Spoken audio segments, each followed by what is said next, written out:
Bruce Arians came on this show the other day, and I asked him about his relationship with Tom Brady.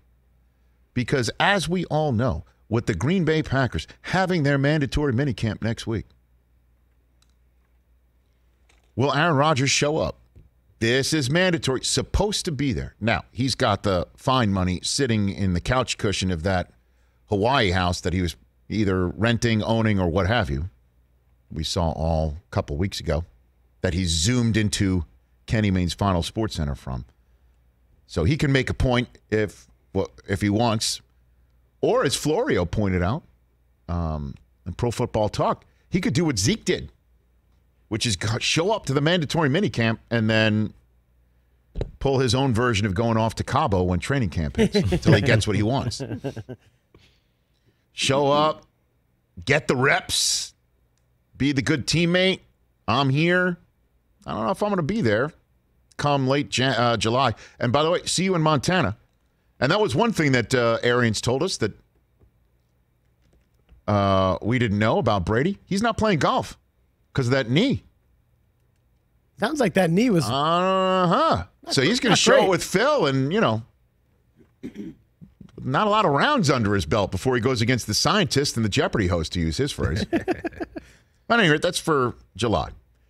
As for the relationship, Brady will be there at the mandatory minicamp next week for Tampa. That's not in question.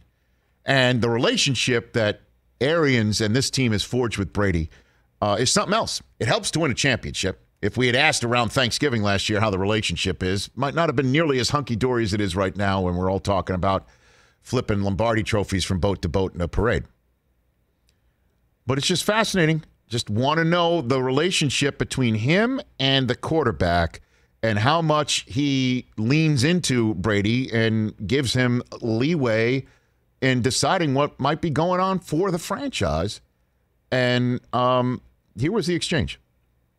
Did you have a chat with Tom before the draft about possibly drafting somebody at his position? Oh yeah, we talked about the whole thing. What we're thinking, and he's so super interested in all that stuff too. So, we had a number of conversations, and as we got closer and closer, said, hey, check this guy out. Check this guy out. Check which guy out? Like a couple of receivers. Okay. Look at these receivers and see if there's something that you like, and I'll critique your ability to critique receivers.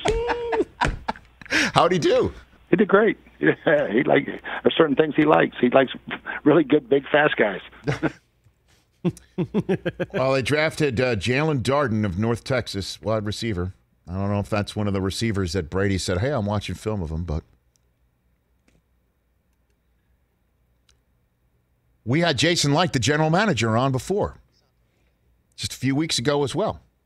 And so we all know, again, what's going on in Green Bay, born from and made worse by whatever was going on potentially before with Rodgers and front office management. Because whenever and this show tweeted out that soundbite from Arians, and round of response was like, well, he doesn't have a problem with his coaching staff. He even said that with Kenny Mayne.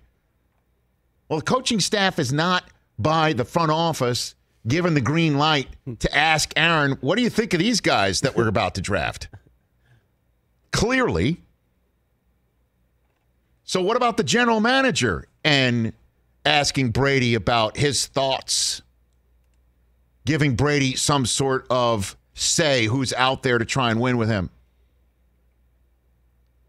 What about that? Here was what Jason Licht, the general manager, had to say. What is your relationship with Brady? There's never been a conversation, well, you better get this guy or we don't want that guy. I've never talked to him about the draft. Bruce and I did mention to him leading up to the draft that we might take a quarterback. I hate to sound cliche, but he trusted in the plan that we wanted to bring everybody back.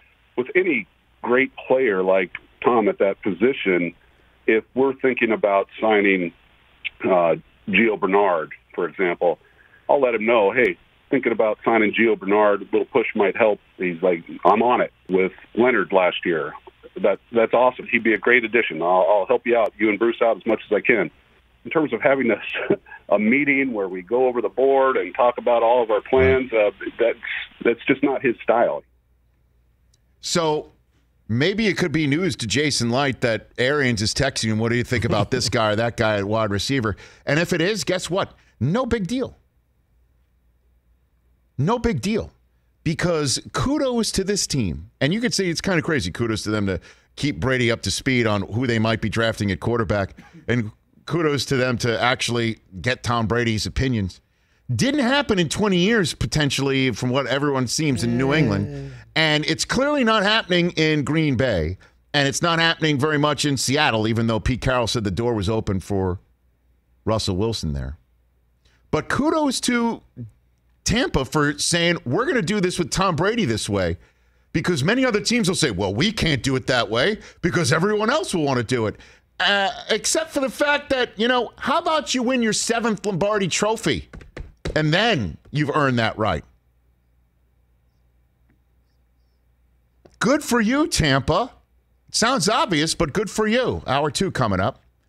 But we're still here on Peacock.